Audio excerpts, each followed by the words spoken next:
சோகமாவா? இல்லையே. அது ஒன்றும் இல்லைங்க. நாளைக்கு தேதி 1. அதுக்கு என்னப்பா? அதுக்கு என்னவா? என்ன எல்லாம் மறந்து போச்சா?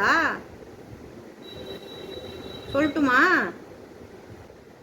1ஆந்தேதி 11:59க்கெல்லாம் லோனை பிடிப்பான். லோனுக்கு பைசா இல்லைன்னா 12 மணிக்கெல்லாம் ஒரு மெயில் வந்துடும் இன்ட்ரெஸ்ட்டோட. 5ஆந்தேதி வாடகை கொடுக்கணும். 10ஆந்தேதிக்குள்ளே ரேஷன் வாங்கணும், கேபிள் கட்டணும், ரீசார்ஜ் பண்ணணும். உன் ஃபோனுக்கு ரீசார்ஜ், என் ஃபோனுக்கு ரீசார்ஜ், நம்ம பையனுக்கு ஃபோனுக்கு ரீசார்ஜ். 10ஆந்தேதிக்குள்ளே மளிகை சாமான் வாங்கணும், மருந்து மாத்திரை, எனக்கு மருந்து மாத்திரை வாங்கணும், உன் வண்டிக்கு பெட்ரோலு, நம்ம பையன் வண்டிக்கு பெட்ரோலு.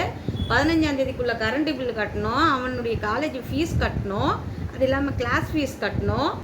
அது இல்லாமல் நல்லது கெட்டது வரும், உடம்பு முடியல அது முடியலன்னு எக்ஸ்ட்ரா செலவும் வரும்.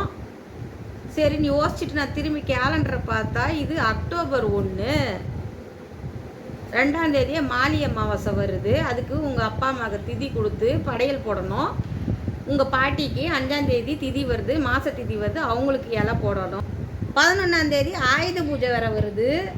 சரி எல்லாம் பார்த்துக்கலான்னு நினச்சி திரும்பி பார்த்தா 31ஆந்தேதி தீபாவளி வருது. அதுக்கு நோன்பு எடுக்கணும், பலகாரம் செய்யணும், ட்ரெஸ் எடுக்கணும், பட்டாசு வாங்கணும். அது இல்லாமல் உங்கள் பாட்டிக்கு தீபாவளி இலைன்னு ஒன்று போடணும். எல்லாம் யோசிச்சுக்கிட்டு இருந்தா என்ன சோகமாக இருக்கேன்னு கேட்குறேன். சரி மாதம் முடிஞ்சிரும் அப்படின்னு நினச்சி பெருமூச்சு விட்டுட்டு உட்காந்துக்கிட்டு இருக்கேன். என்னடா தீபாவளி முடிஞ்ச உடனேயே அப்புறம் பார்த்தா மறுபடியும் 1ஆந்தேதி பிறக்குது. ஆக மொத்தம் ஆரம்ப கட்டத்திலேயே வந்து உட்கார்ற மாதிரி இருக்குது. நான் தான் இப்படியா இல்லை எல்லாருக்குமே இப்படியான்னு எனக்கு தெரியல. நீங்களே சொல்லுங்கள்.